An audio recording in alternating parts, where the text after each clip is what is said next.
Pops.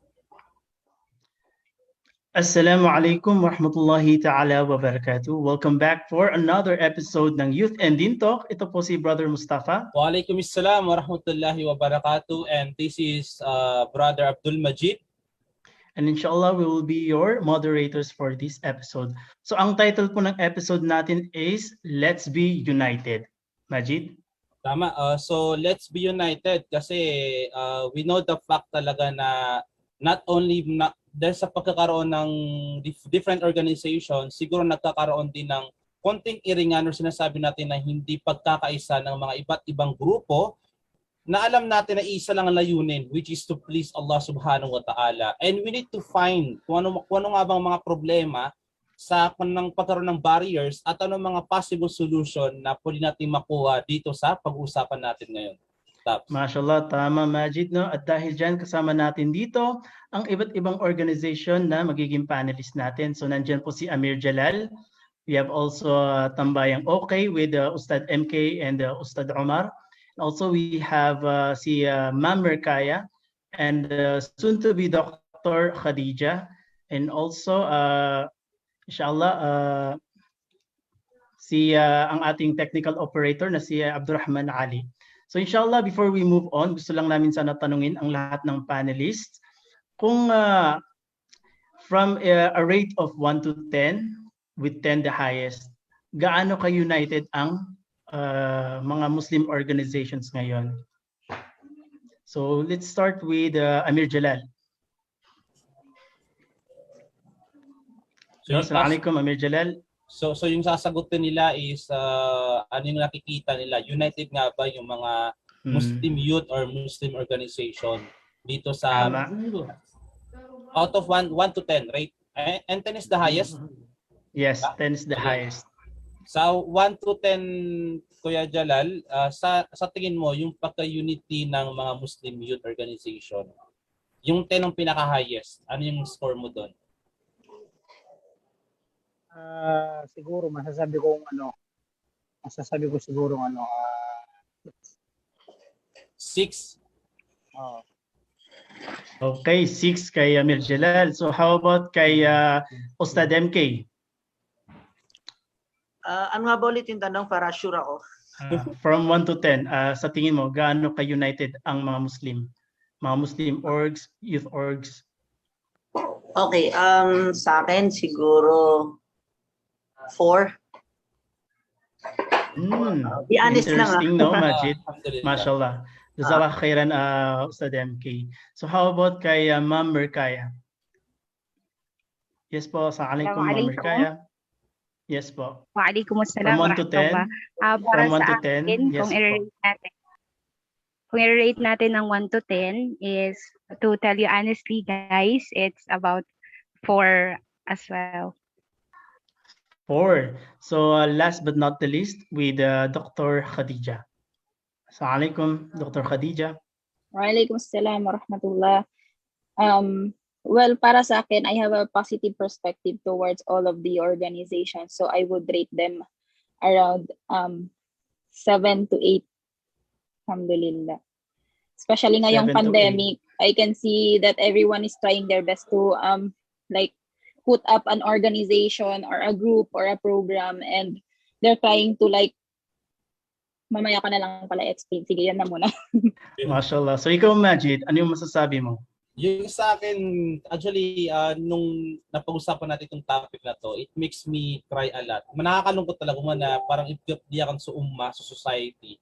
Kasi yung sinasabi nga natin na, even me myself, I experienced talaga na, and I nakita ko talaga na in terms of unity sa mga Muslim organization and Muslim youth, sobrang baba talaga. Kumaga, imagine mo yung isa lang yung layunin natin, which is to please Allah subhanahu wa ta'ala, but then yung unity wala pa din doon. So for me, maybe around 3 to 4 tops. So inshallah sa akin 5, no? So with that, maraming salamat po sa ating mga panelists for giving your ratings. Kaya dahil dyan, sa aming mga viewers, please like and follow our live stream. The more you share, inshallah, the greater the reward from Allah subhanahu wa ta'ala. So inshallah, introduce po natin ang ating guest speaker for tonight para mabigyan tayo ng explanation kung paano ba tayo magiging united. So, mashallah, our guest speaker is a graduate of Sharia Islamic law at Al-Imam Muhammad bin Saud Islamic University in Jakarta. And also, he trained for Imama, Khutbah, and Ifta at Al-Azhar University in Egypt. So please, let us all welcome Sheikh Abdurrahman Qadiraw. فليتفضل فضيلته مشكورا. السلام عليكم ورحمة الله يا شيخ. وعليكم السلام ورحمة الله وبركاته. الحمد لله رب العالمين والعاقبة للمتقين ولا عدوان إلا على الظالمين. صلاة وسلاما دائمين متلازمين على أشرف الخلق وسيد المرسلين نبينا محمد وعلى آله وصحبه أجمعين. Assalamu alaikum warahmatullahi wabarakatuh.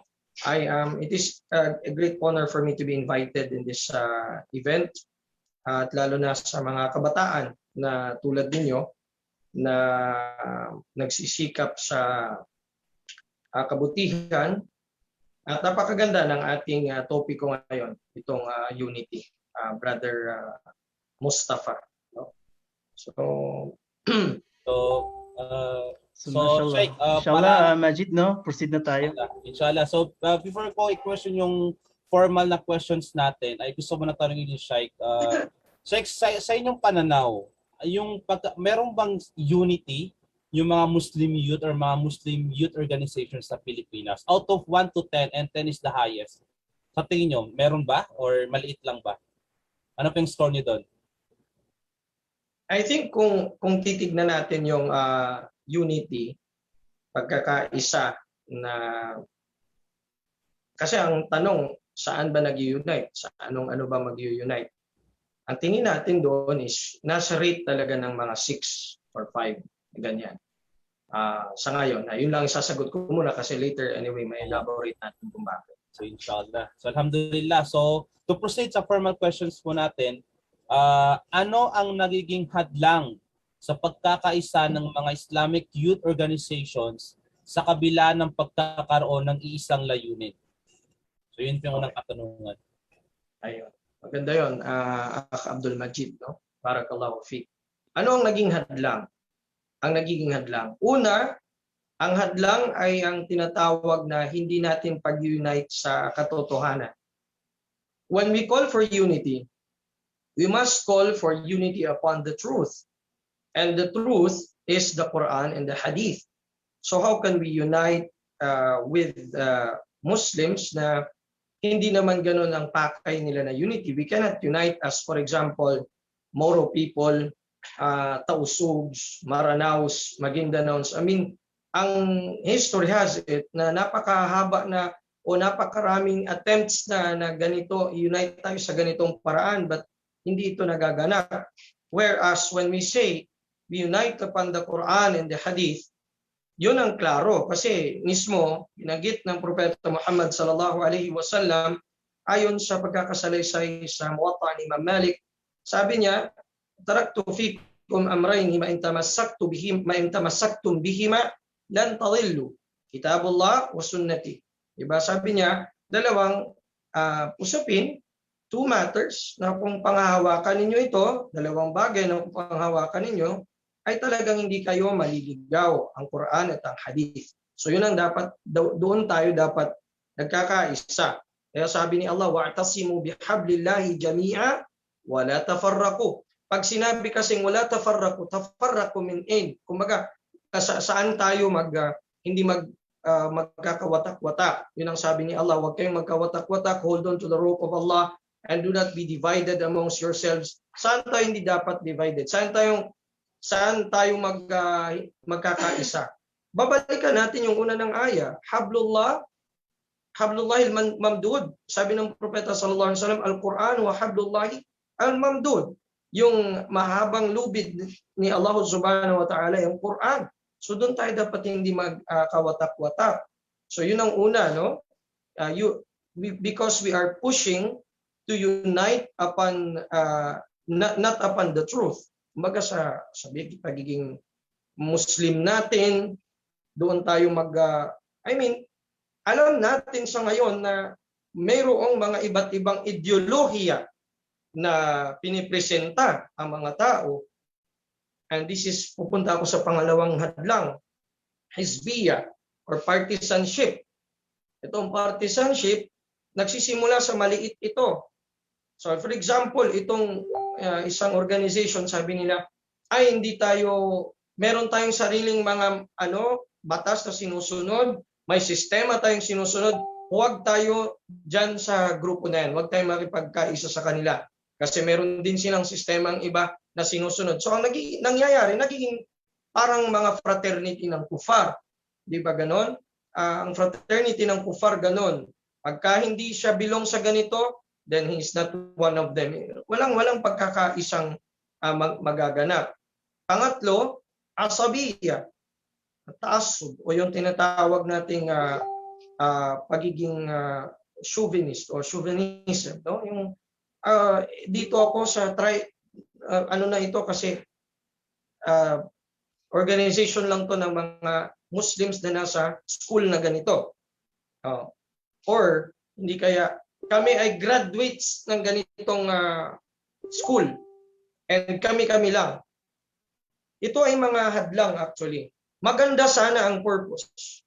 For example, graduate namin lahat ng ganitong school and nagkakaisa kami para sa kabutihan, para ma-open ang khayro, ang kabutihan sa iba na mga nakapag-aral din sa iba't ibang universities, mapa-Western education or Islamic education. Okay sana, pero hindi ganoon ang nangyari. Ang nakikita natin in reality sa field ay nagkakapagdagdag ito sa tinatawag na pagiging eksklusibo ng grupo na yun sa kanilang sarili lang. They have a rais, they have an amir, and then kanya-kanyang post sa Facebook na ito ang ganito, ito ang ganito. So saan natin na-resolve ang problema doon? Yun ang mga hadlang sa aking nakikita, Akil Karim. Mashallah Majid, no? Yun nga, Yes, Brother Majid. napakaganda yung sinabi ng ating Sheikh. It is indeed na siguro that is the result or the result of yung mga ibang religion or ibang, masabi natin yung American, which is yung sinabi na we divide and conquer. Na kumbaga, they introduce us, the organization types, they introduce us the fraternity, the organization, para ma-divide yung pagka-unit ng Muslim community.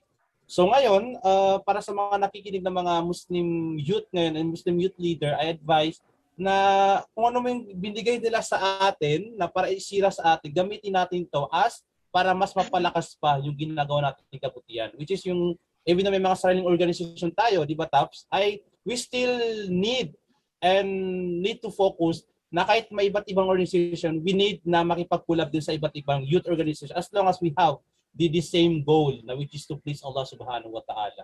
So Yes, tama Majid. At dahil dyan, inshallah, ay gusto ko sanang makita yung experience base ng ating mga panelists. Kaya gusto ko tanungin from Tambayang Okay, si Amir MK, no?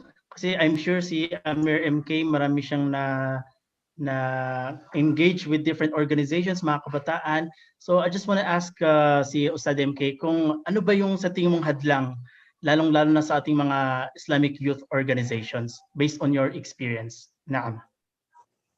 Alhamdulillah wahda wassalatu wassalamu ala man la nabiyya ba'da, amma ba'd. Assalamualaikum warahmatullahi wabarakatuh.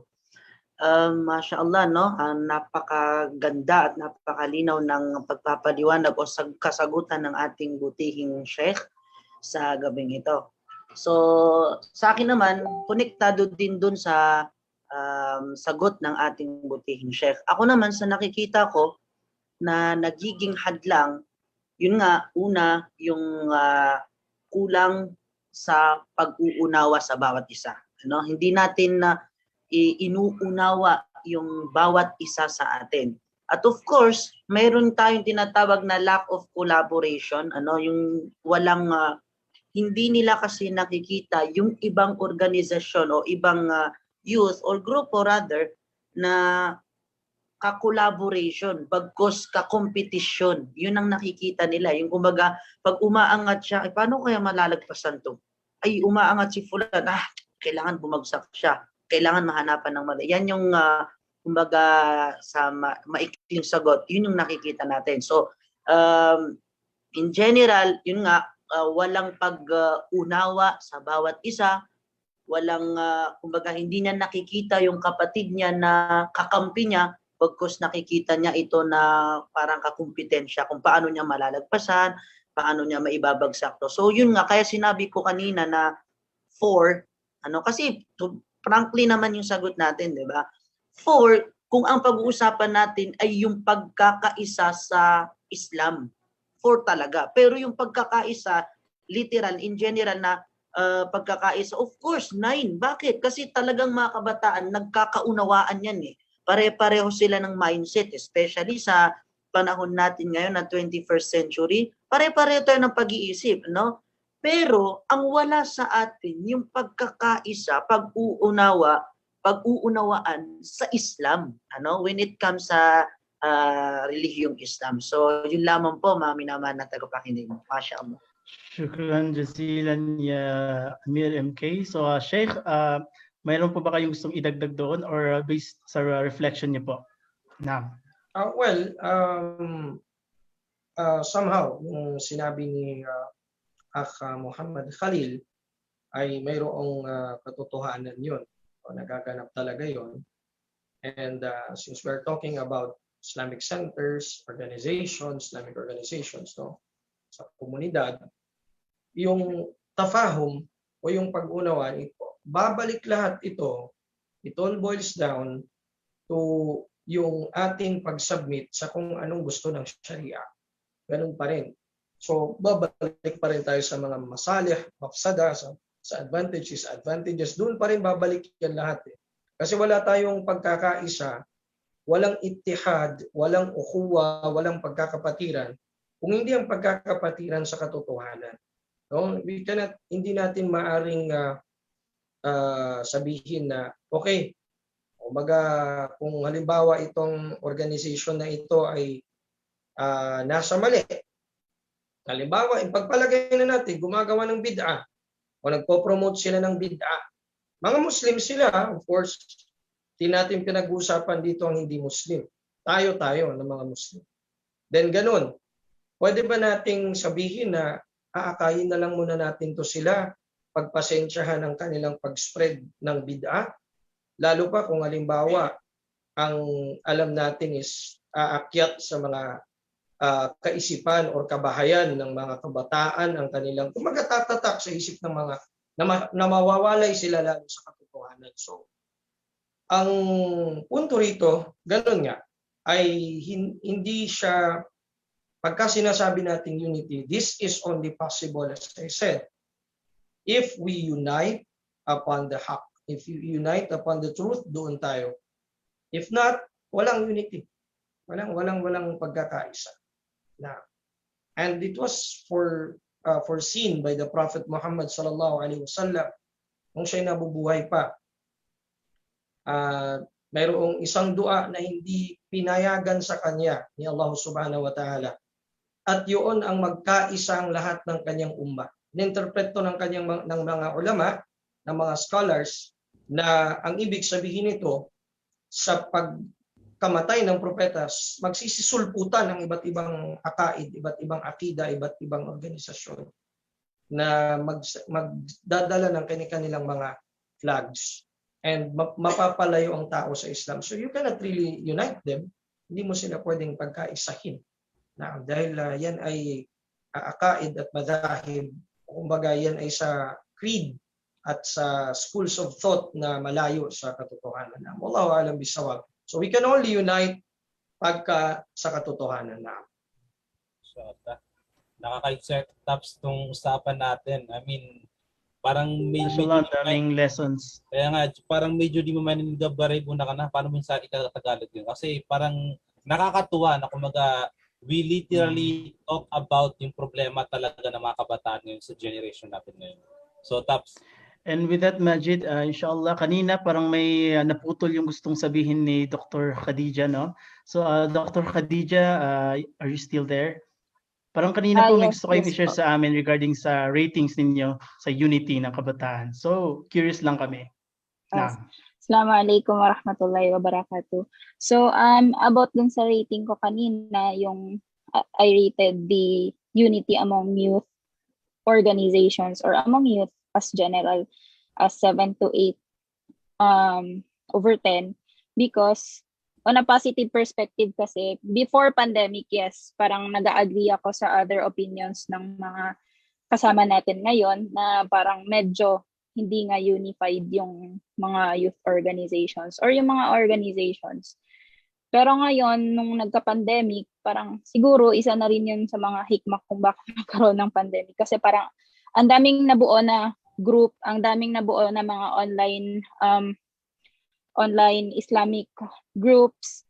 And then, yung napapansin ko kasi, since ako kasi parang hindi naman gumawa, siguro bumuo lang about dun sa mga revert sisters. Tapos parang ninapansin ko lang yung other groups, nagre-refer sila ng mga parang revert sisters sa akin to have that revert sister parang join our program. So parang na-appreciate ko yun kasi hindi lang naman isang group parang maraming group yung nakikipag-usap sa akin.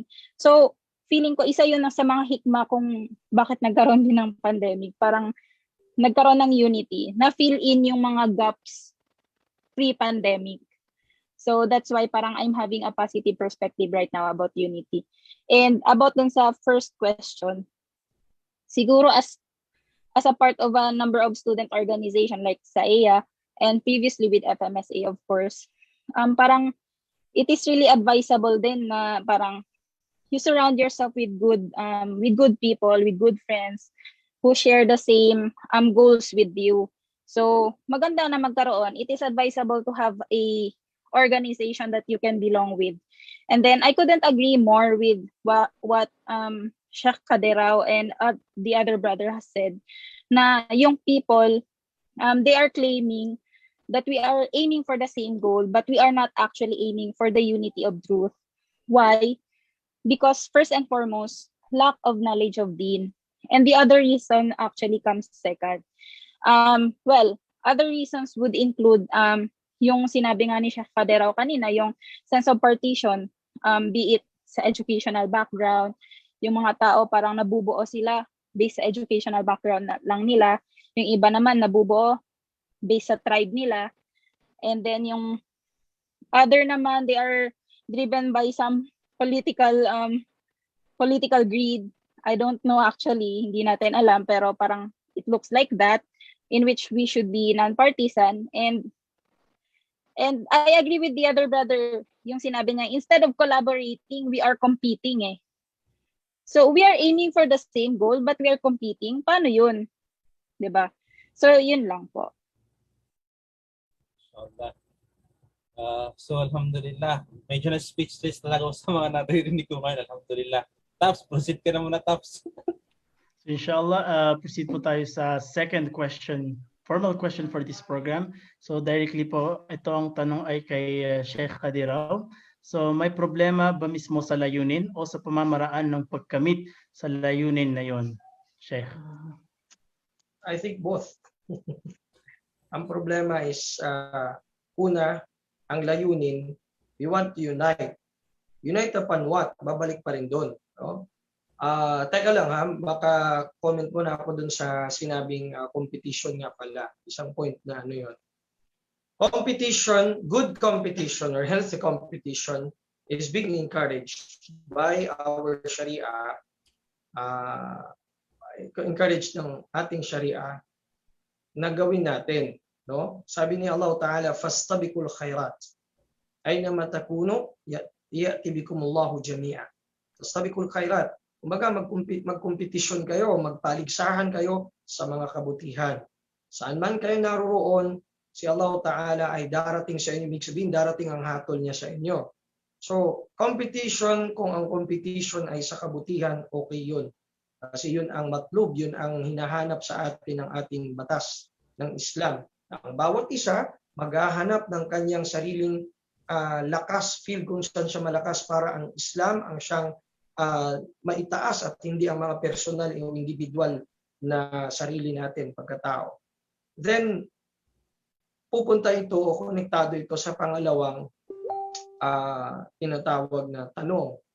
Ang layunin, kung ang layunin natin ay unity, gusto natin magkaisa. Okay? Magkaisa. Anong klaseng pagkakaisa ba? Pagkakaisa ayon sa pananaw ng Islam o sa pananaw ng hindi Muslim? Ang pananaw ng hindi Muslim ganito. This is their principle. Magkaisa tayo kahit pa meron tayong diferensya sa isa't isa. Inano din yan ng Islam. Nasa Islam yan. Kapag ka ang diversity natin o yung pagkakaiba natin ay sa mga bagay na maliliit lang naman, kung ba tinatawag pa ng Qaida Sharia yan, mayugtafar minhu o mayugtafar lahu. Kung bagay yung bang mga mapapasensyahan mo, yung mga bagay na sangalang ng relihiyon, hindi siya doon mismo sa ugat ng relihiyon may problema. Halimbawa, mayroong isang kapatid ng Muslim na siya ay nagpapalakas ng basmala pagdating ng sala. So yun ay mga maliliit na mga bagay, hindi masyadong malalaking problema.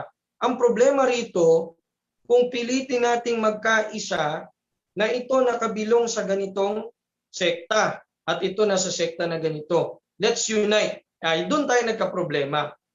Unite upon what? Sa kagayang, kahit na nasa sa partido siya ng ganitong klaseng grupo, ihimukin natin siya ng pagkakaisa sa atin at hindi na natin pag-uusapan yung kanyang problem, hindi natin i-address. So yun. So punta naman tayo sa pamamaraan. Na pamamaraan is ganito. Sometimes, kapag sinabi nating unity, gusto natin mag-unite, punta tayo, halik kayo. Okay, halimbawa, symposium or mga organizations, ganito tayo. Upo. Ngayon, mag-uusap tayo about sa itong manhaj o pamamaraan ng mga sahaba, paano nila ito in-address itong mga ganito. Itong isang word, medyo hindi niya nagustuhan yung sinabi ng speaker or ng isa. Ay sabi niya, uy, parang ang labas nun, yung principle naming tinamaan or yung individual na gusto namin ay inatake nitong speaker na to. Ganon, halimbawa. Samantala, hindi nila malaman, mawari kung ano yung ina-address doon. Ina-address doon is yung malaking problema na balakid na aalisin dapat para mag-unite tayo sa katotohanan. So ganon yun. So hindi siya either dito sa layunin ang problem or sa pamamaraan, both ang problema. Sa layunin at sa pamamaraan. So we have to be clear sa ating purpose. Ang hadaf natin, gusto natin na magkaisa ang mga Muslim youth organizations. Okay. So saan natin sila ililid? Ililid ba natin sila sa pagiging partisan? Ano ang principle ng partisanship? Gaya na sabi ko kanina, kakalimutan ang creed, which is the most important thing, most important goal, na maituwid ang akida ng kabataan. Doon magfo-focus sa mga furu, itong mga tinatawag na mga branches, na makapagsala sila, maghijab. Whereas ang yung talagang focus is akida. Tama yun, magsala, maghijab, tama yun. Makaalis sa maksiya, makaalis sa masamang grupo, hindi malula sa dunya. But yun ang dapat na pinaka natin. Kasi bilang organizations, yung paghimok ninyo sa mga kabataan ngayon na sumama sa inyo, paghimok patungo sa tamang grupo. So da'wa yun . So ano bang pinaka-purpose ng da'wa natin? Ang da'wa natin is, ang purpose ba ay para mag-get together lang? No?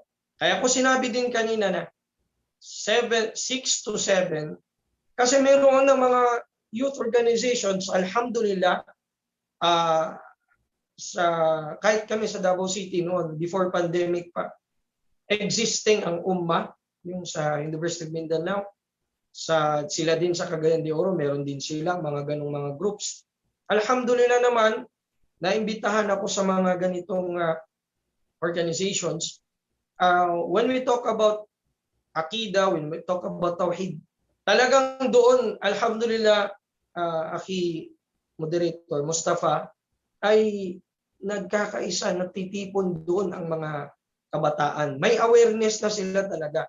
Kahit kayo yata dyan sa Maynila, ganun din, no? Spearheaded din na Amir Najib noon. Ganun din. So, alhamdulillah, Rabbil Alamin. Dahil marami na rin ang mga duat natin ngayon na at mga asatida natin na ganun ang kanilang focus. So, we go back pa rin sa when we want to unite the organizations, unite them upon the truth. Our purpose should be, our goal should be very clear. And ganun din ang pamamaraan natin. Okay? Sheikh, inshallah may follow-up question ako. Alhamdulillah, buti na lang na-open up yung topic na ito. Kasi nung mga previous episode po ay natanong yung regarding sa interfaith. Kasi minsan may mga unity programs sa mga university. So ano po yung masasabi niyo sa mga interfaith programs? Interfaith programs, ganito kasi yun. As I see it, based sa aking experience, dumaan din ako sa college life kagaya ninyo at hanggang sa naging advisor ako ng mga ng ISMO dati, ng Interschool Muslim Youth Organization sa Davao City, dito sa Davao City. Now, ang nakikita ko doon, papasok ang isang shab, binata, hanggang sa meron yatang stay-in seminar yan, kung di ako nagkakamali. Merong stay-in sila, mag-stay-in. Of course, sa pandemic, alam natin, hindi pa allowed yan. No? Magsisharing ang Katoliko, ang Sabadista, tapos magsishare din ang Muslim. Na kung saan, mayroong, ang pabalat niya, ay parang merong understanding, bridging the gap, ganun. Pero ang totoo nun, the purpose for that, actually this is a Catholic tawag dito. Ng Catholic Church yan. Part ng kanilang ecumenism. Tinatawag ng ecumenism. Tama ba ako sa term ko? Ecumenism. Yung bang ang church daw ay open na sa iba. Open na siya sa ibang mga religion. Hindi na siya nag-stick doon sa principle ng Vatican I na fuera de la Iglesia Católica la salvación. Kumbaga, sa labas ng Iglesia Católica walang salvation, no? 'Yun ang sabi ng Ngayon kaya ginagawa nila, they are drawing people near to the church. Yan ang nangyari doon. So interfaith ilalagay nila, bridging the gap, lahat-lahat. Now, anong mangyari sa kabataang Muslim na nandoon? Nasa panganib siya. Nasa panganib siya na i-welcome niya ang thought na itong mga tao na ito, despite na nasa shirk sila, despite na nasa ibang panampalataya sila, alam ko, pipintig sa puso niya na itong mga ito, maaari din itong maligtas kahit nasa labas sila ng Islam. Yan ay makakasira sa pagka-Muslim natin. Diyan magsisimula it will not, ang pagsira sa akida ng tao, hindi siya overnight.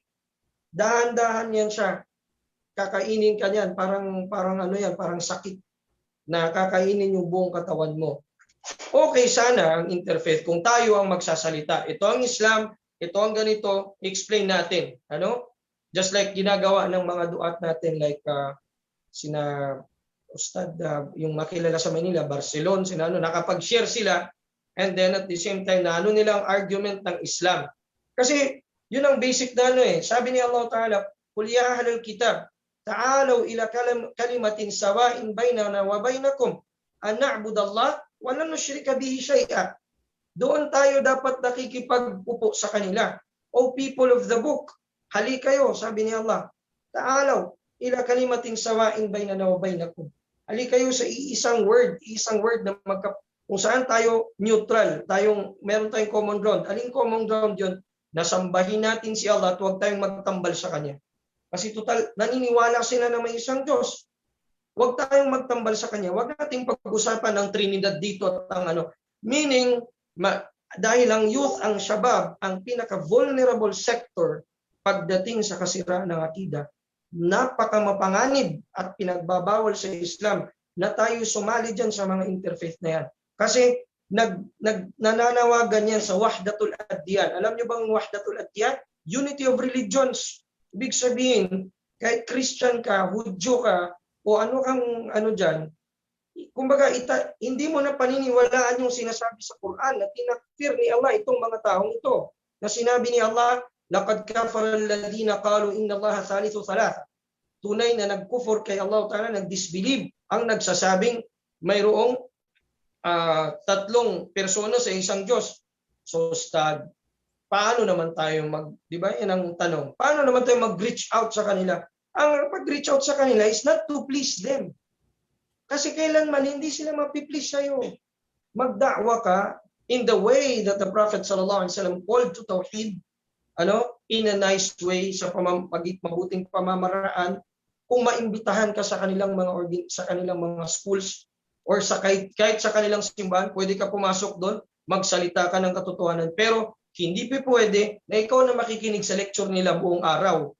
Yan ang delikado doon. Kasi ang nangyayari sa organization, sa pagkakaalam ko, Mustafa, di ko lang alam din sa inyo, sa experience ko, ang nangyayari madalas dyan ay yaong mga kapatid nating Muslim, kabataan, Muslima, sasama doon sa mga interfaith, ang tawag dyan, parang recollections ba yun, o retreat na tinatawag. And then, magsasalita yung kanilang mga tagapagsalita. And then, para bang audience ng mga Muslim doon makikinig, magsasalita, mag-share din, pero konting part lang yun. Ang ano nila is talagang ma-impart nila yung sa kanila.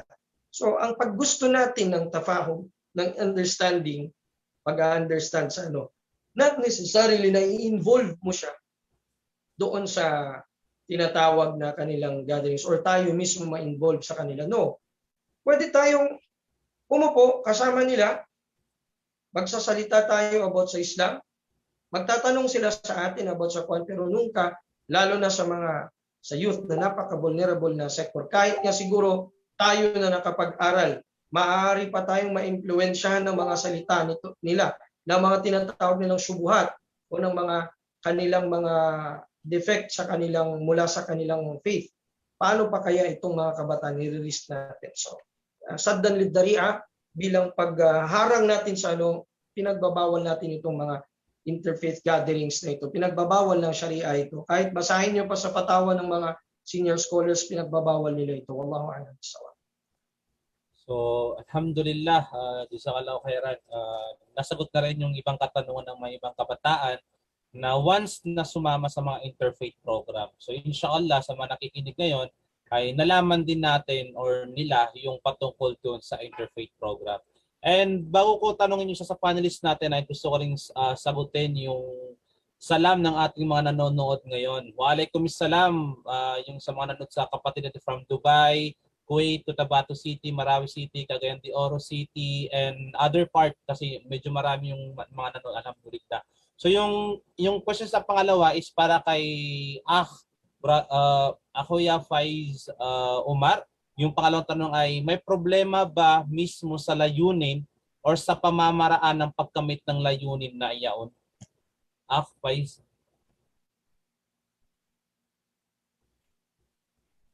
Assalamualaikum warahmatullahi ta'ala wabarakatuh. Pakiulit nga po yung tanong. Yun. Before ko po ulitin yung tanong, mamaya po yung mic niyo po pwede pakilapit sa sa bibig. Not masyadong malapit kasi baka hindi marinig. Yung question po is, may problema ba sa layunin, which is yung Islamic Youth Organization Unification, yung pagkakaisa ng mga Islamic Organization, or sa pamamaraan ng pagkamit sa layunin na yaon? Bismillahirrahmanirrahim. Wassalatu wassalamu ala nabiyina Muhammad wa ala alihi wa sahbihi. Amma ba'd. Assalamualaikum warahmatullahi ta'ala wabarakatuh. Waalaikumsalam. Pagdating doon sa layunin, na kung saan yun naman talaga yung goal natin, ang tawag dito, pasensya na kasi hindi tayo masyadong blowing sa sa Tagalog kasi kakarating ko lang yung galing probinsya. Yun medyo nano ako doon eh. Nag-loading ako kasi yun nga. Pagdating doon sa layunin, alhamdulillah, ang goal talaga natin ay yung tawag dito, ito na to, maswatar katano sa Allah. Yung kumbaga, Sige kuya, kung gusto mo imarano, okay lang po. Okay lang din. Prile ako na di makuha na tanto iman sa ako. Nalatap niya ako sa maranaw. The problem Ito pa kaya, pero maningara kang pero man na to. Agi, Okay, yes, kita sa ingin. yun nga, ang question ay may problema ba sa layunin natin na magkaroon ng Islamic Youth Organization na pagkakaisa sa mga youth organization? O di kaya sa pamamaraan ba sa pagkamit na yun ay may problema ba?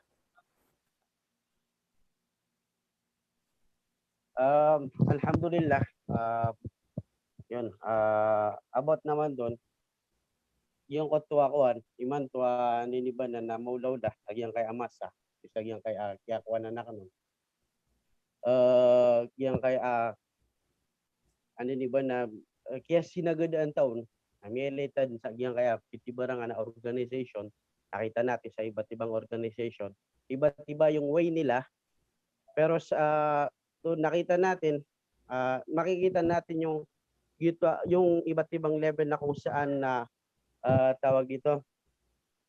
Ang yang ko to iba na level agyang ko to kapakagagaran sa agyang ko to di iran di ingalabakan na bida-bida. Okay na so kaya ako ron nakanauba iba na kanauba na problema sa agyang ko to weran. As long as nauba siran ay maanan na nanakuan as long as niniban na yang kota guliran na gitu din so niniban na nanakuan dakwah banda gitu bu balas ang karon wallah. Assalamualaikum. Mashallah, parang ang gustong sabihin ni Kuya Faiz ay kumbaga pagdating sa goal natin, yung goal natin na maging united is walang problema.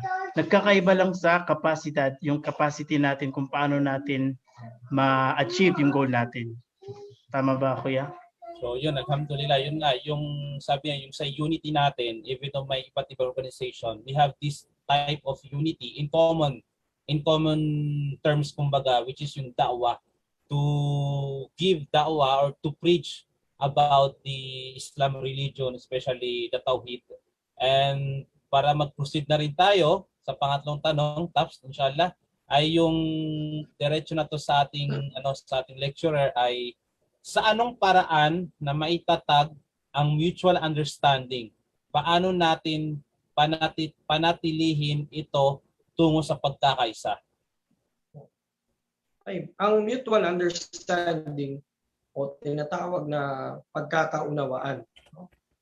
Para magkaunawaan patungo sa pagkakaisa. Kapag ka mayroong ang bawat isa ay dapat lumagay sa dapat niyang kalagyan. Ang ibig ko sabihin dito. Okay. Yung sa mga Muslim organizations, pag ito ang linya nila, gaya ng sinabi ng kanina, sa mga iba't ibang pamaraan, nag-focus siya sa okay na tayo doon sa unity. Okay, pagpalagay na natin isang akida na tayo, wala nang doon. Okay, dito sa pamamaraan, sa metodolohiya, sa structure, kinakailangan na para magkaroon ng pagkakaunawaan, ang scholar at yung mga na medyo mataas ang pagpinag-aralan, sila ang kinukonsulta. Bago ang anumang move pagdating sa da'wah, kinukonsulta dapat ito sila.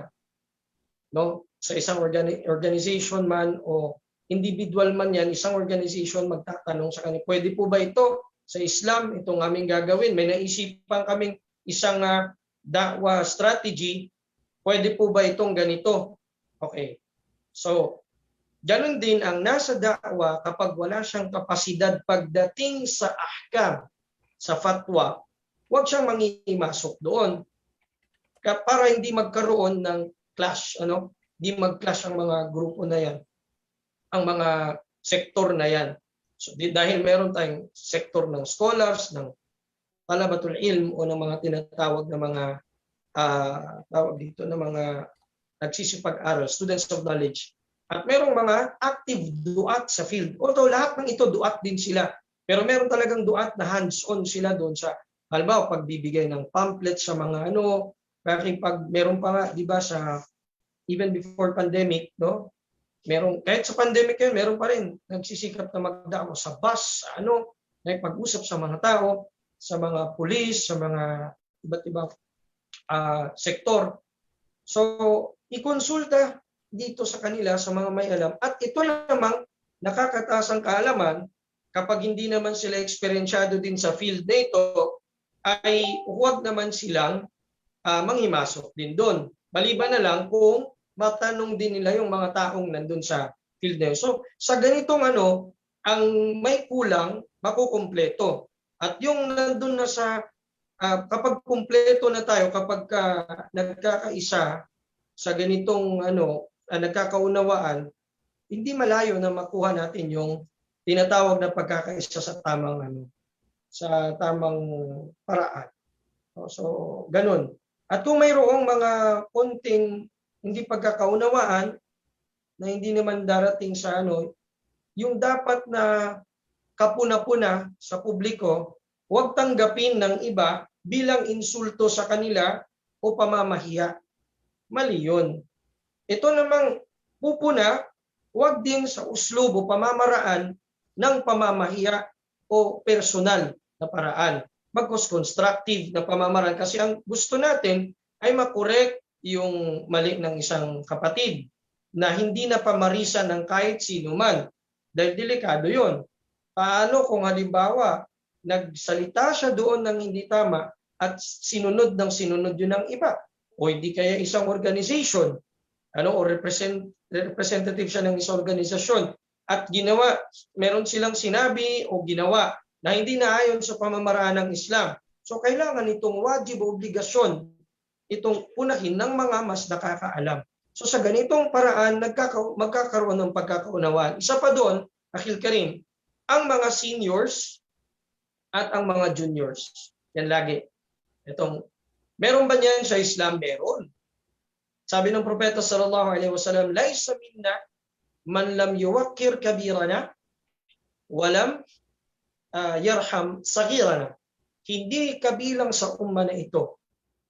No? Hindi kabilang sa umma na ito ang sino mang hindi marunong gumalang sa mga nakakatanda at nakakauna sa atin, nakakatanda sa atin o nauna sa atin sa pag-aaral at hindi marunong maawa sa mga mahihina at mga nakababata sa atin. Dapat yun, meron yun. Sa lahat ng komunidad, meron yan. Kapag ang mga kibar nagsasalita, ang mga matatanda, kahit paano pang sinasabi niya, papagsalitain muna natin, magkaroon tayo ng ihtiram sa kanya, magbigay tayo ng respeto. Pagkatapos kung ikaw na junior, pagsalitain ka rin at masabi mo ang opinion mo sa isang bagay, magsalita ka in a way na constructive pa rin, hindi destructive. And then, ang baraka ng umma na ito ay nasa mga senior. Sabi ng Propeta sallallahu alaihi wasallam, "Inna barakatakum fi akabirikum." Ito minsan nakakalimutan ng kabataan. Inna barakatakum fi akabirikum. Ang baraka o blessing ng umma na ito ay nasa mga seniors ninyo. Sabi ni Sheikh Sulaiman al-Ruhaili, hafidhahullah, faqihul Madina, siya sa isang alim sa Madina, ang sabi niya, ang senior na nababanggit sa hadith na ito ay dalawa. Seniority ka sa tinatawag na kaalaman, na edad, at seniority sa kaalaman. Seniority sa kaalaman, maaring mas junior siya sa'yo, mas bata siya sa'yo sa edad, pero mas maalam siya kaysa sa'yo. So kunin mo sa kanya ang kaalaman. At huwag kang mag-pride kapag sinabihan kanyang ito po ay mali, ito ang tama, narito ang with evidence, with dalil. Pangalawa, ang seniority sa tinatawag na edad, na hindi naman siya ganun ka maalam kaysa sa'yo, pero senior siya pagdating sa edad at experience, kumuha ka sa kanya ng hikmah. Sa pamamaraang ito, magkakaroon ng mutual na understanding, pagkakaunawaan. So ganun din sa sektor ng kababaihan, sektor ng kabataan. So ganun dapat, no? Bawat Muslim, kung ano ang kakulangan ng kanyang kapatid, punan niya ito. Hanggang sa iisang bunyan tayo, magiging isang building tayo. Kaya sabi ng propeta sallallahu alaihi wasallam, al-Muslim al-mu'minun fi tawadihim wa tarahumihim wa ta'atufihim kamathalil jasadil wahid. Sabi ng propeta sallallahu alaihi wasallam, ang mga Muslim sa kanilang pagmamahalan, pagkakaisa, awa sa isa't isa, para silang sa isa pang riwaya kalbunyan, para silang iisang building. Isang building. Bawat isa nagkukumpleto sa kakulangan ng bawat isa. Pupunan niya. So doon tayo magkakaroon ng mutual understanding. Mutual understanding, hindi ibig sabihin na gumagawa ng mungkar ang kapatid mo o meron siyang kamalian pagdating sa manhajiya o sa methodology, hayaan mo. No. Talk to him in a way na maganda, or if publiko man ang kanyang nangyayari ito sa kahit ngayon sa social media, Akhi Abdul Majid, no? Alhamdulillah, mayroong barakallahu fiha sa nagturo sa akin, nag-advise sa akin kung paano mag-address ng kamalian ng iba. Mayroong mga duat na kakilala ko, na-address ko sila, maaaring personal, maaaring inbox, maaari din sa publiko. At in a way na hindi naman personal na madidegrade sila. So, doon nagkakaroon ng pagkakaunawaan. Isang tinatanong ko, bakit ganito yung post mo, Sheikh? Masyado naman yata itong taasub sa isang grupo o isang o parang hindi ka maunawaan ito ng mga commoners kapag ito ang explanation mo. Alhamdulillah, sa tulong ni Allah Ta'ala, basta't sumunod tayo sa tinatawag na hikmah, meaning paglalagay sa mga bagay sa dapat niyang kalagyan, at according sa sunnah, sa Quran at sa sunnah, hindi ka mawawala dyan, insyaAllah. Marireach ninyo ang unity, or kung ayaw nyo man makipag-unite sa akida mo, sa tamang akida, maaaring mag-doubt na siya doon sa kanyang kinaroroon ng maling grupo, maling panig o maling paniniwala. Mashallah, talagang tama po yung sinabi ni Sheikh na isa talaga sa nakakalimutan natin na katangian ngayon is yung constructive criticism. Na minsan we correct others to prove na mas maalam tayo imbis na turuan sila. So inshallah, Majid, no, gusto lang natin i-inform ang ating viewers na baka mag-extend tayo ng siguro 15 minutes or 30 minutes, kaya ba? Kaya pa inshallah, Sheikh, kasi as much as possible, gusto namin makapagsalita ang ating mga panelists kasi we want to consolidate yung kanilang views pagdating sa unity. Yes, Majid.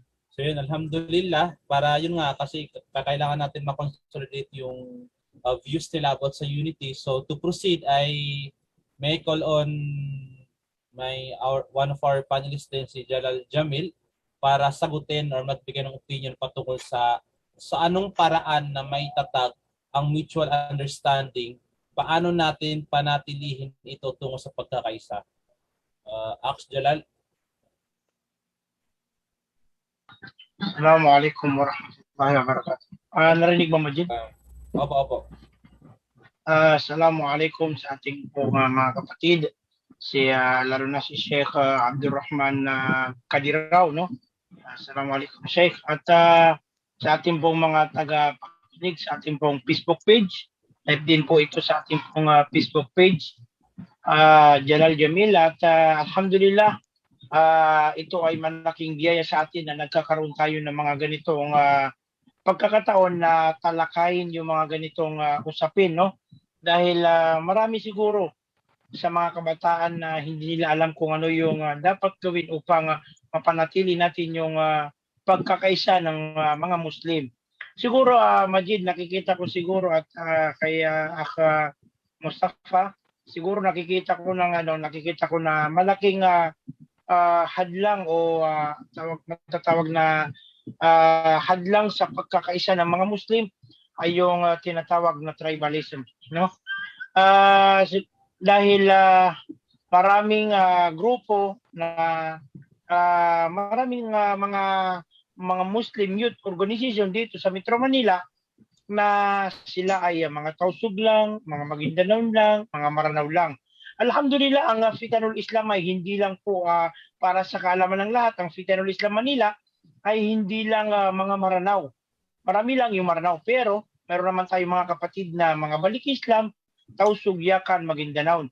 So yun ang nakikita kong malaking hadlang o sa pagkakaisa ng mga Muslim dahil pagdating sa tribalism, dahil mayroong mga Maranao, pag Maranao gusto lang si Maranao, pag si Tausug gusto lang si Tausug.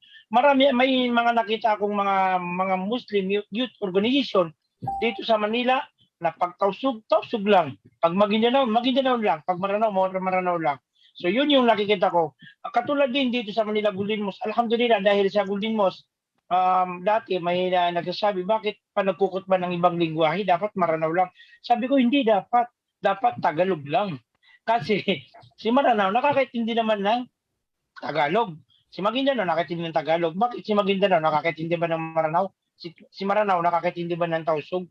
So dapat, alam mo, dito pa lang sa Pilipinas, dapat yung mga masjid na malalaki, nagkakaisa tayo na ang gamiting lingwahe ay Tagalog. Yun yung isang sinusulong natin. At ginagawa natin dito ngayon, hindi man natin na totally full magawa ang gawain na ito dito sa Manila Golden Mosque, na ginagawa natin na ang lahat ng khutbah dito sa Manila Golden Mosque ay Tagalog. Wala nang Maranao, wala nang Tausug, wala nang anumang tribe. Pwede magkhutbah si Maranao pero Tagalog. Pwede magkhutbah si Maguindanao pero Tagalog. Pwede magkhutbah si ano pa mang lingwahe ay Tagalog. So yun yung nakikita kong hadlang sa pagkakaisa ng mga Muslim na hindi parang yung ginagawa nila pagkakaisa ay pagkakaisa lang sa mga Maranao, sa Tausug, Yakan. Dapat magkaisa bilang mga Muslim, hindi bilang ano pa mang tribe. So yun yung nakikita ko, Ahmadjid, at sa ating pong mga taga pakinig o taga subaybay sa ating programang ito. So ihabol ko lang to dito sa ating page, yung mga nakikinig assalamualaikum daw sa mga taga Quiapo, assalamualaikum dyan sa Tugaya, si Sheikh Nasir Mauga, assalamualaikum din daw dyan sa from Saudi Arabia, muni sa Abpit. So sa lahat po ng mga taga-subaybay, taga-pakinig ng ating programa, assalamualaikum sa inyong lahat. Magandang gabi po sa inyong lahat. Assalamualaikum. Waalaikumsalam. Sir, waalaikumsalam na sir. Namiss ka namin dito sa Manila. Taps. So inshallah, Majid, gusto kong ibigay yung floor, no? Yung mic kay Ma'am Mercaya para po ibigay sa atin kung ano ba yung may share niya pagdating sa unity. Lalong-lalo na si Ma'am Mercaya po ay educator, teacher by profession. So, assalamualaikum, Ma'am Mercaya. Alhamdulillah, wassalatu wassalamu ala man la nabiyya ba'dahu wa ba'd. Assalamualaikum warahmatullahi wabarakatuh. Majid, pwede pong pakiulit yung question? Yun nga po, ang question po ay sa anong paraan na maitatag ang mutual understanding between different organization and paano natin pananatilihin ito tungo sa pagkakaisa? Yun po yung tanong, Ma'am Mercaya.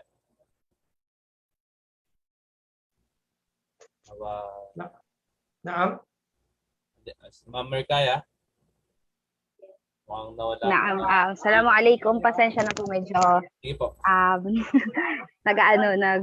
Nagkakaroon ng problem sa connection. Pero gusto ko lang sanang ulitin yung question kung about ano yung mai-share natin patungkol doon sa unity.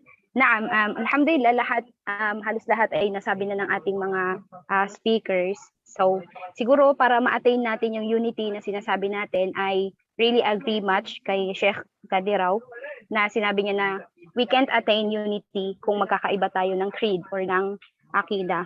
Pero I just wanted to share kung paano natin ma-attain yung tinatawag natin na unity. So first is yung magkaroon tayo ng goal, which is yun nga, uulitin natin yung sinabi ni Sheikh Kadiraw na yung goal natin should be united in Islam. So or Islamically united. Ito yung pagbalik natin sa Quran at sa hadith ng Rasulullah sallallahu alaihi wasallam. So para ma-meet natin yung unity na tinatawag or yung tinatawag natin na unity. Ngayon is paano natin sabihin natin na nagkaroon na tayo ng unity. So paano natin pananatiliin yung pagkakaroon ng unity. So siguro this is on my point of view, para sa akin to. So kung meron na tayong unity, we should respect each other. Yung magkaroon tayo ng respeto sa bawat isa, especially we are tackling here yung tinatawag natin na organization. So kailangan irespeto natin yung bawat organization na meron tayo. So paano natin irespeto yung bawat organization na yon? So all number one is, or yung first is, all ideas must be here.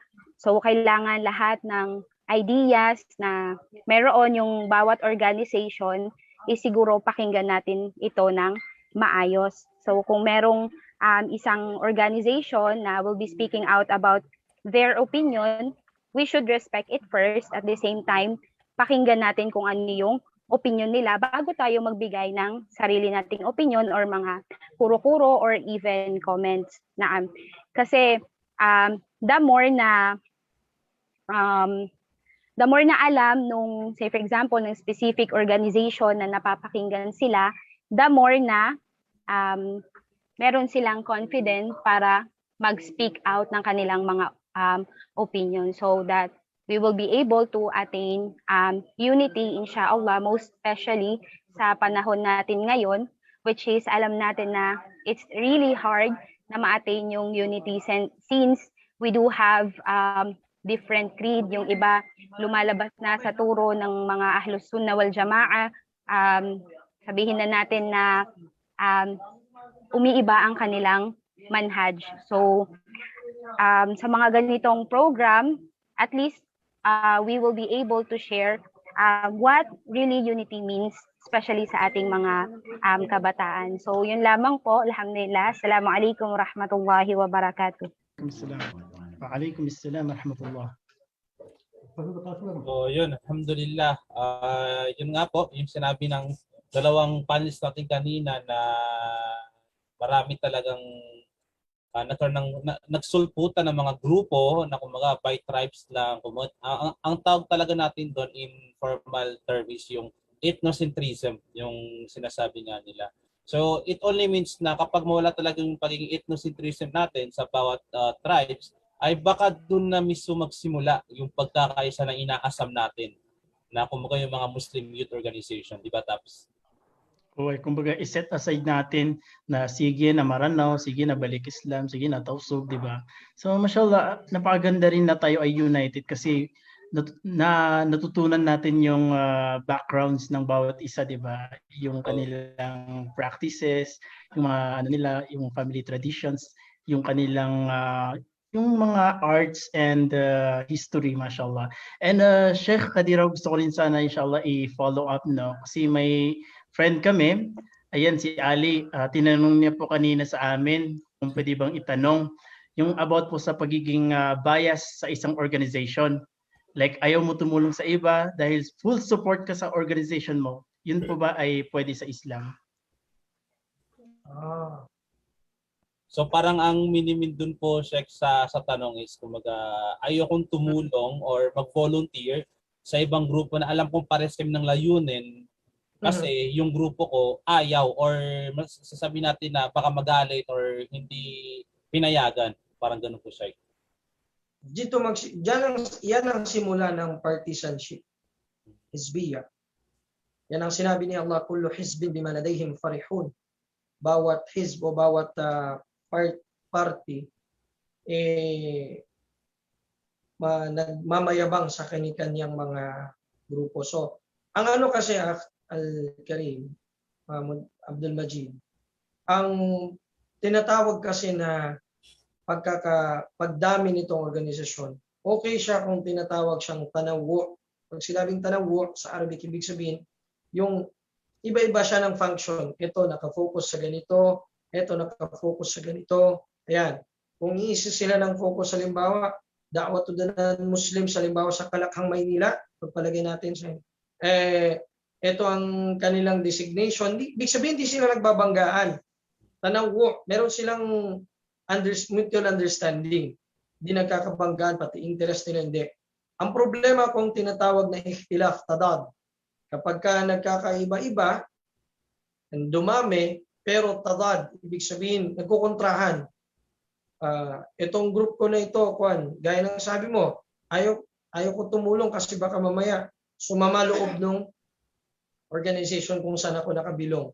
Yun ang mali. Yun ang tinatawag nating, doon magsisimula ang asabiya, yung pagiging fanatic, at saka yung tinatawag na yung hizbiya, partisanship. So yun ang pinagbabawal sa atin. Kasi kung talagang all-out support ka for da'wah ilallah, gawin mong para kay Allah yon, hindi para sa organisasyon mo. Dahil ang organisasyon mo ay cradle lamang siya patungo o hagdan lamang siya cradle or hagdan man o anuman, siya ay wasila o daan patungo sa layunin. Hindi siya mismo ang layunin. Ang problema sa atin, ang inaakala natin minsan, yung organisasyon, yun na ang layunin. So stop na yung utak mo doon ka na, ito na talaga. So doon na papasok yung mga problema na yan na madidisunite sa katotohanan. Hindi ka na, kumbaga para sa'yo, kayo na ang laging tama. Ganun ang mangyayari. For example, gaya na nabanggit ni Jalal kanina, Jazahullahu khairan. Isang masjid, alam nilang mayroong iba doon na nagsasala. Ang khutba, tausog lang.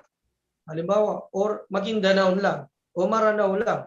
So paano mo mahihimok na, paano mararamdaman ng kapatid mong hindi nakakaunawa ng salita na yun, na siya ay kapatid din sa Islam, kaysa mo sa pananampalataya. So doon magsisimula.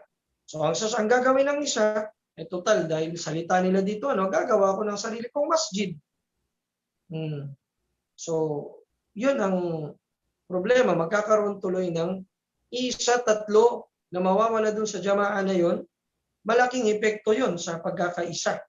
Samantalang iisa naman ang pinaniniwala ang akida. So, ganun kapatid ang doon. So, Sheikh, merong follow-up question dito patungkol dito sa sabi niya po, pwede ba yun na pag-part ka na isang organization tapos di ka na pwede mag-join sa iba or di ka tatanggapin ng iba kasi part ka ng isang organization? So parang nagkaroon po ng close talaga na kumbaga once you are part of this organization, hindi ka na pwede sumali sa ibang organization. Or may commitment. Parang yung sinasabi nila. Ano po yung pwede yung may bigay daw doon sa advice patungkol doon? Exclusivity, kumbaga? Oh, yun, exclusivity. Exclusivity of membership. Parang yung sinasabi nila. Ngayon, mahuhulog sa hizbiya din yan.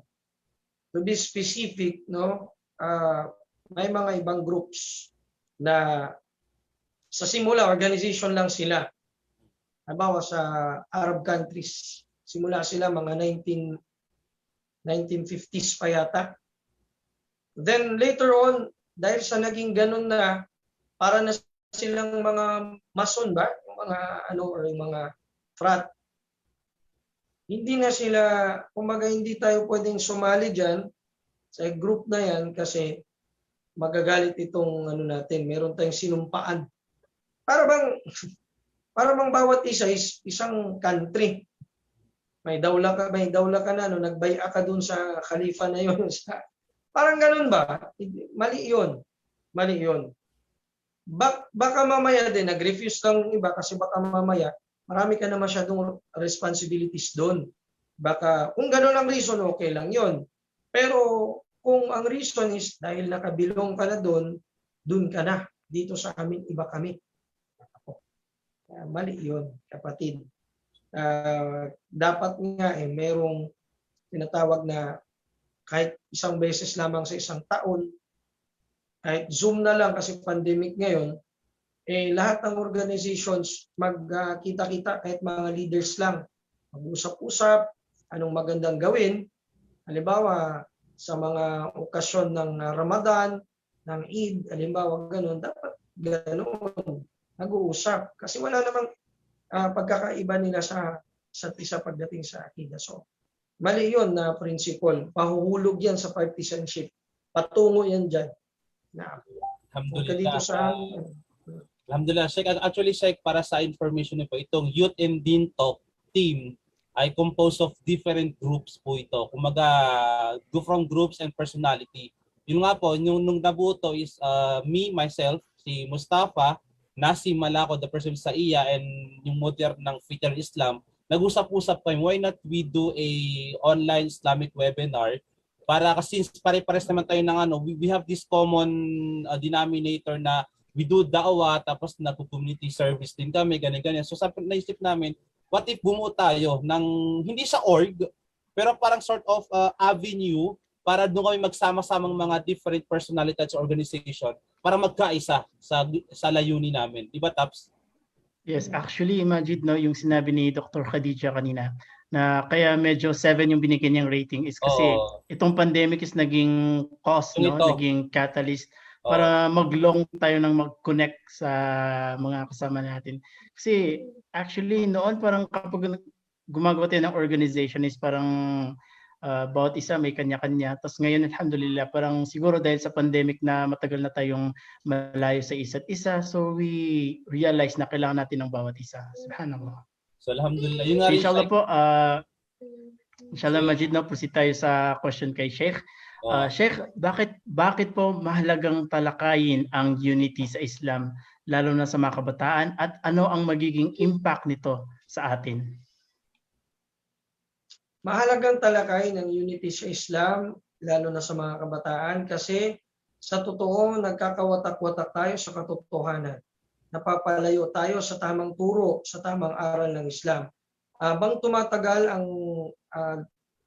mamalagi natin sa mundo, nakikita natin mas sumasama ang sosyedad natin, ang lipunan, at mas lalong nagiging malabo sa pananaw ng mga kabataan natin kung saan sila pupunta o ano ba talaga ang identity nila bilang mga Muslim.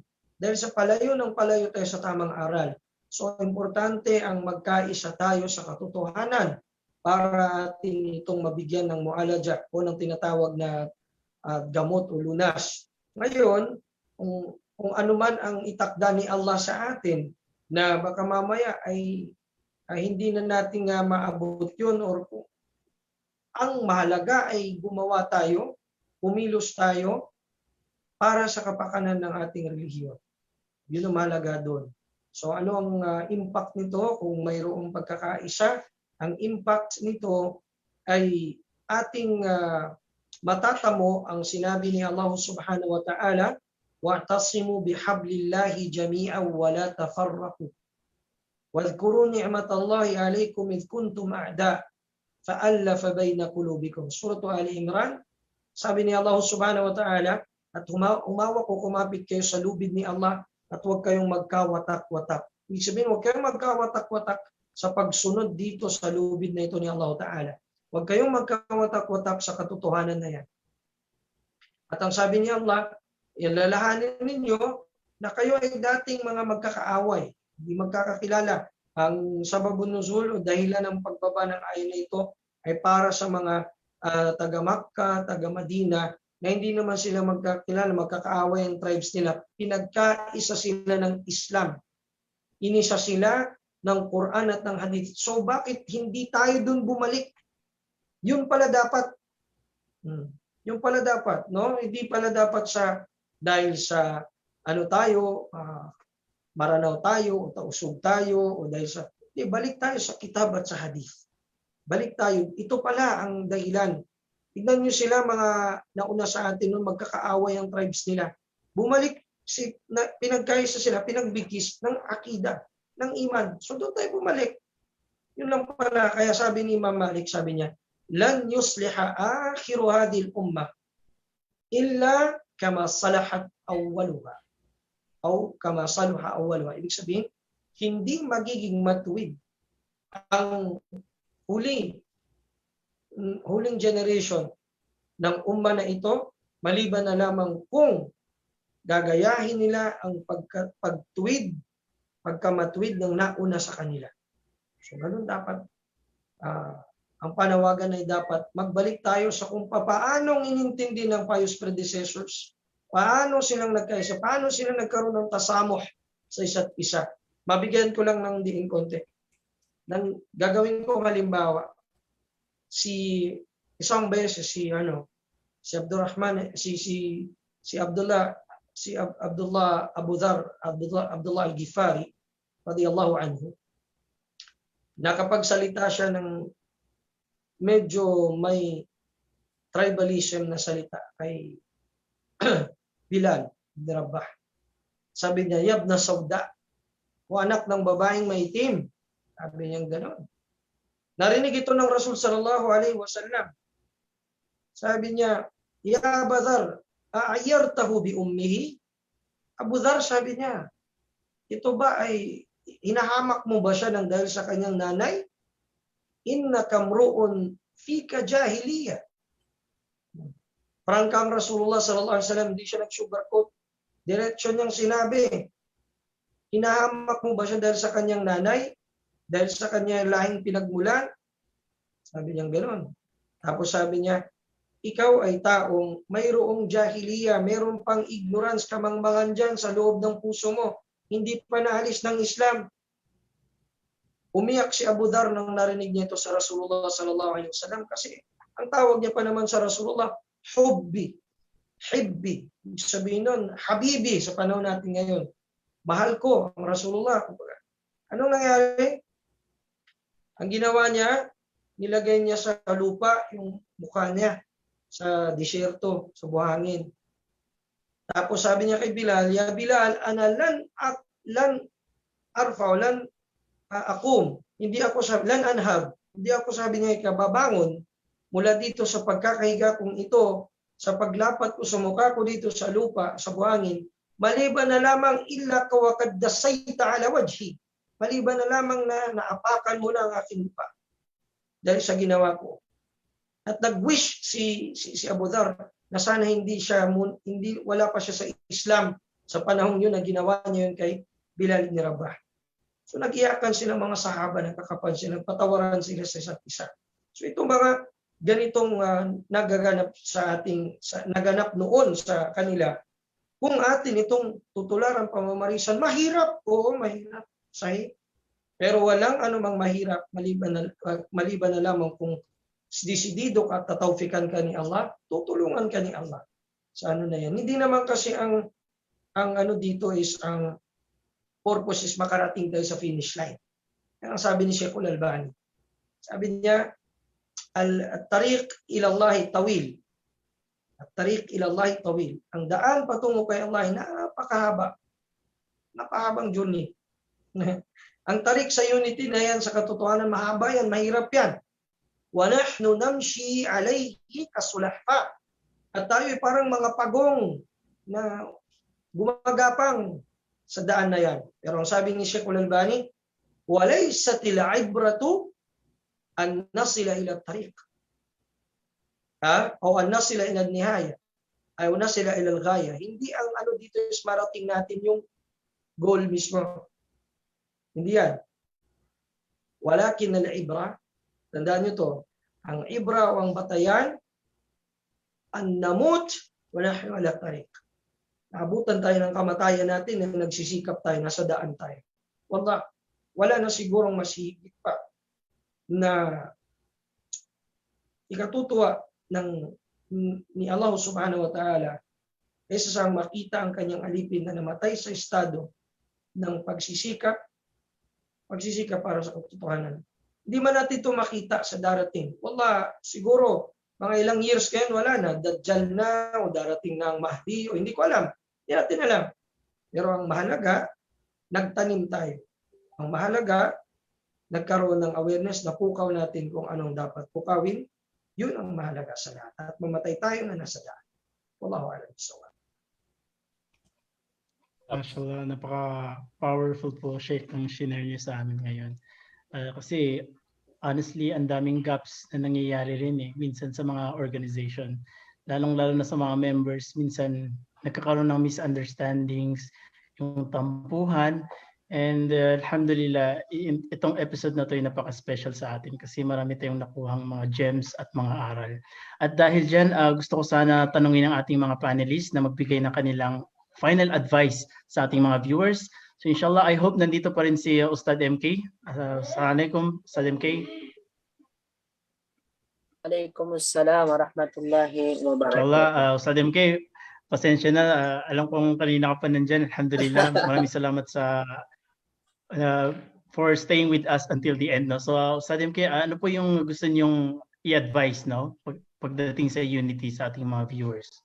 Okay, so mashallah, una sa lahat ng nanonood ng video na ito, sa live nating ito ay sana po ay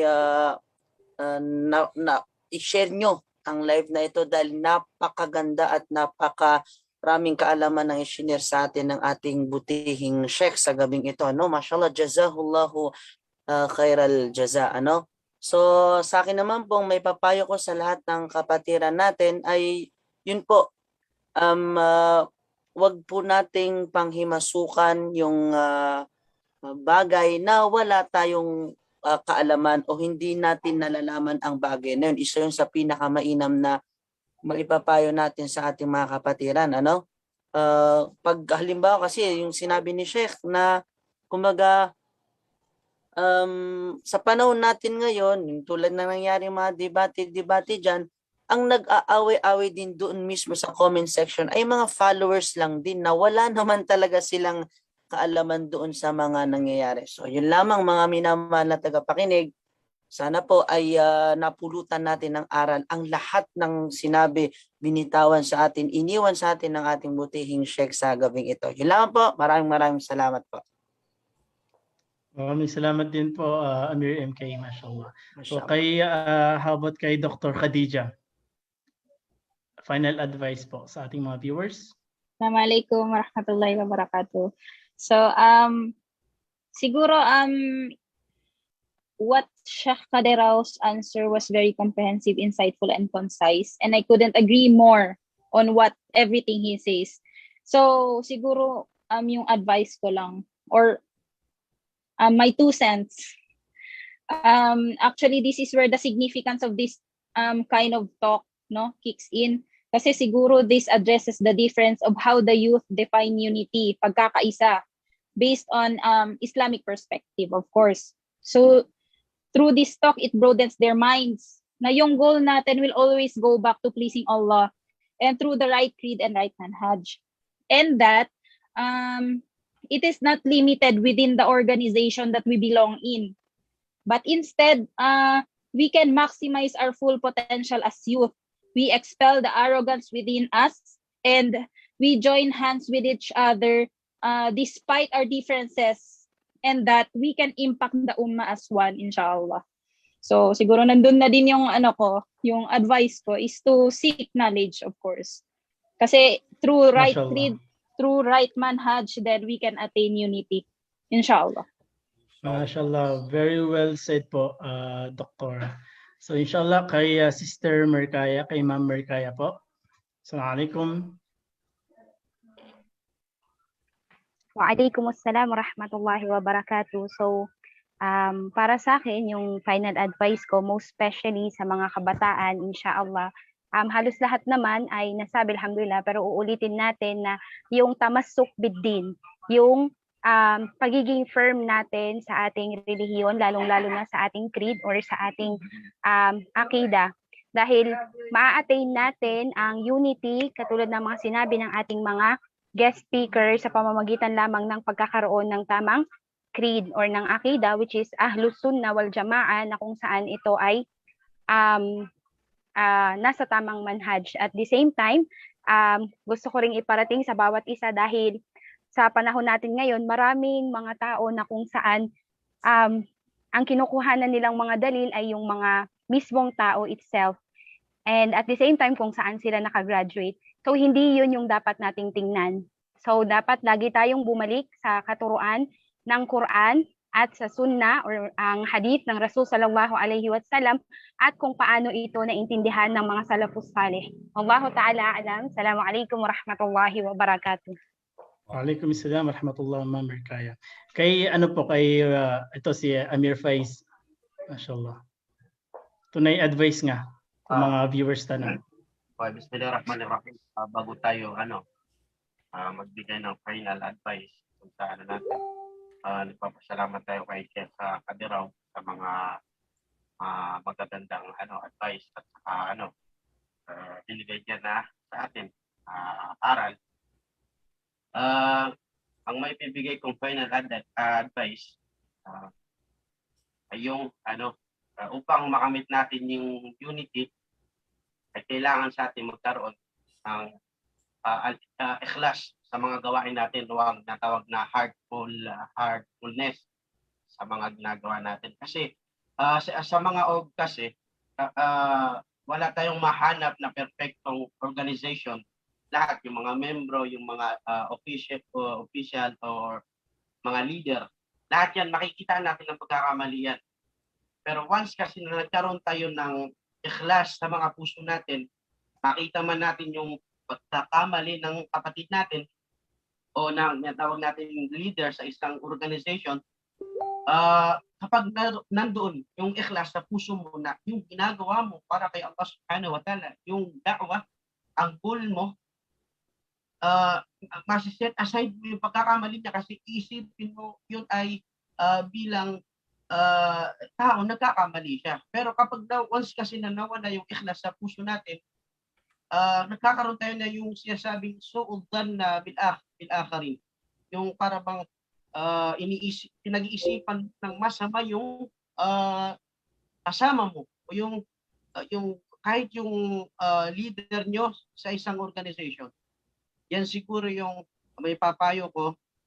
Balasang kanurun wallah. Ito po, assalamualaikum. Waalaikumsalam. Mashallah.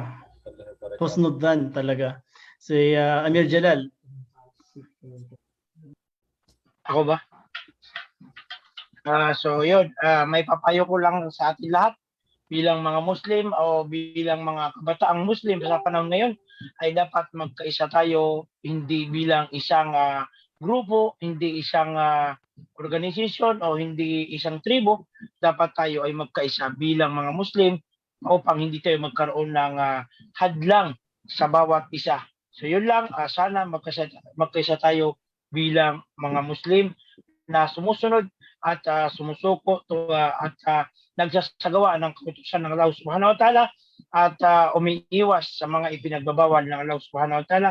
Hanggang dito na lamang. Magandang gabi po sa atin lahat. Assalamualaikum warahmatullahi wabarakatuh.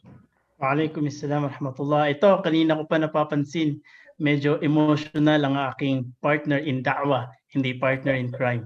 So ikaw, Majid, mashallah, may gusto ka tang i-share sa amin na advice. Bago ko siguro i-share, gusto ko munang marinig yung technical natin kasi nag-chat sa akin kanina na gusto niya mag-share din or advice. So, Abdurrahman Ali, baka meron kang gustong i-advise sa mga kapwa mong kabataan sa generation mo. Ali?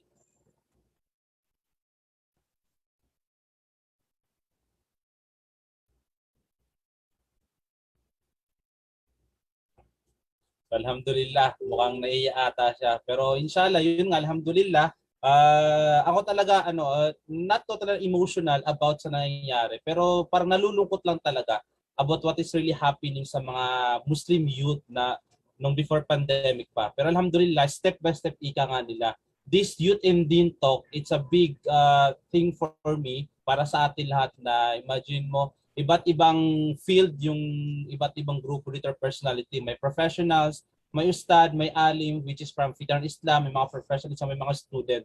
Pero because of their own field sa mga expertise nila and skills, ay naisip nila yung ganitong gawain na kumbaga to have a halal talk show, sabi nga nila. Kumbaga hindi na siya yung talk show na chismis lang. It is about talk show, talk about youth and deen talk, ika nga nila. So that's a very definite talaga na nangyari during the pandemic. And also, my advice sa mga future generation kasi feel ko dahil sa balpas ko ay inisip ko minsan out of generation na ako eh. Pero bata pa po ako, alhamdulillah. So yun nga po ang advice sa mga future generation, sa nanonood ngayon, is that don't let other people na pigilan ka na tumulong when it comes sa alam mong kaya mong tumulong. At kung alam mong mas may bibigay ka pa, especially patungkol sa umma at saka sa da'wa.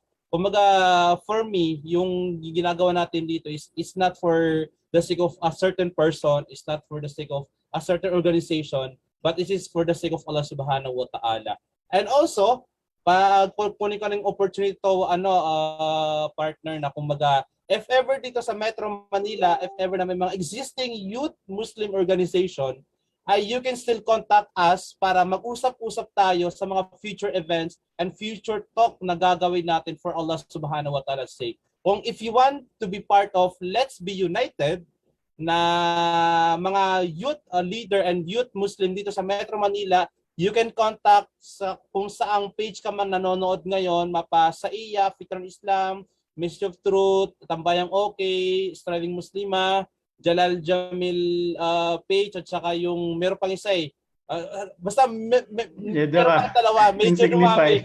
Pasensya na sa hindi ko nabanggit na yun nga po, inshallah, kung gusto nyong makipag-usap sa amin about sa mga future event na gagawin natin na para sa Allah subhanahu wa ta'ala dito sa Luzon and Metro Manila, you can directly message at dito sa kung saan ka nanonood ngayon. So yun lang, Brother Taps. Mashallah, no? So napakaganda ng reminder mo sa amin, Majid, na we need to connect everything back to Allah subhanahu wa ta'ala, no? Dapat ikhlas tayo sa ating mga gawain.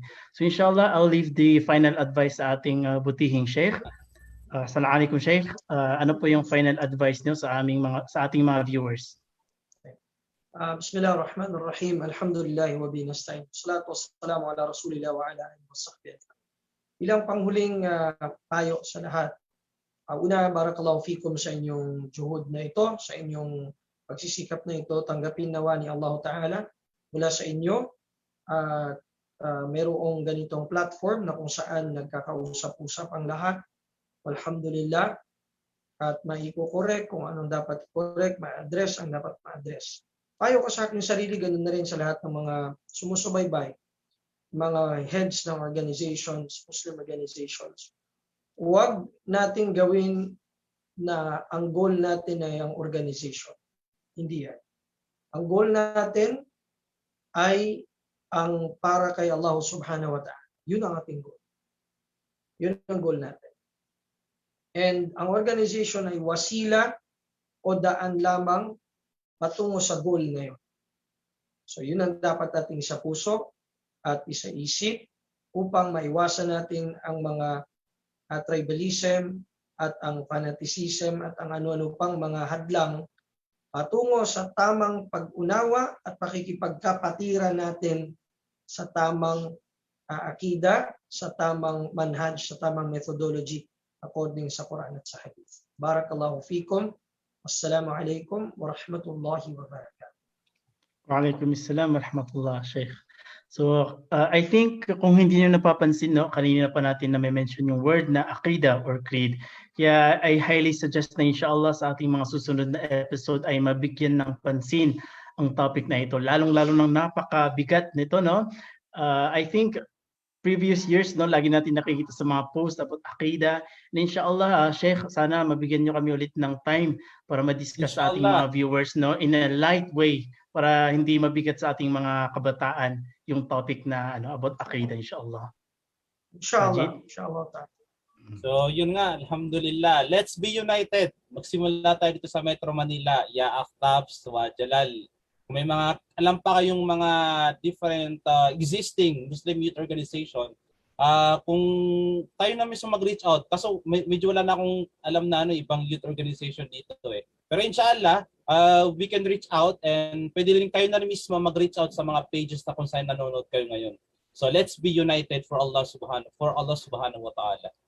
Tama. At dahil dyan inshallah sa aming mga viewers, maraming salamat po for staying with us until the end.